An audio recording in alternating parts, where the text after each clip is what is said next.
വെള്ളത്തിൽ പോവുക ഞാൻ എവിടേക്കാ പോണേ എനിക്ക് ഓർമ്മയില്ല. ഞാൻ നീന്തി വന്നു പിടിച്ച് കയറാൻ.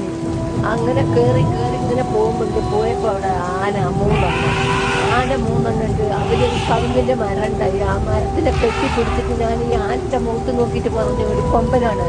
ആന ഇങ്ങനെ എന്നെ നോക്കി ഇങ്ങനെ ഉണ്ടാതെ ചെവിയാട്ടി നിൽക്കുന്നുണ്ട്. അപ്പം ഞാൻ പറഞ്ഞ്, ഞങ്ങൾ വലിയ ദുരിതത്തിൽ നിന്നാണ് രക്ഷപ്പെട്ട് വരുന്നത്. നിനക്ക് നല്ല മനസ്സുണ്ടെങ്കിൽ ആരെങ്കിലും വന്ന് ഞങ്ങളെ രക്ഷിക്കട്ടെ, എന്നെ ഒന്നും ചെയ്യരുത് എന്ന് എൻ്റെ കുട്ടിനെയും പറഞ്ഞത്. ആനിങ്ങനെ നോക്കി രണ്ട് കണ്ണു കൂടി ഇങ്ങനെ വെള്ളം വരിക. എൻ്റെ ആ മരത്തിൻ്റെ താഴെ തന്നെ ഞാനും എൻ്റെ കുട്ടിയും കിടന്നു. മഴ, പെരും മഴ. രാത്രി 1:30 സംഭവിച്ചിട്ട് 6 മണി വരെ രാവിലെ ആ മരത്തിൻ്റെ താഴെ ഞങ്ങൾ കിടന്നു. ഞങ്ങൾ അടുത്തുനിന്ന് മാറിയിട്ടില്ല. ആന അവിടെ തന്നെ നിൽക്കുക. ഒരു ശല്യം ചെയ്തിട്ടില്ല, ഒന്നും അത് തിന്നിട്ടില്ല. അത്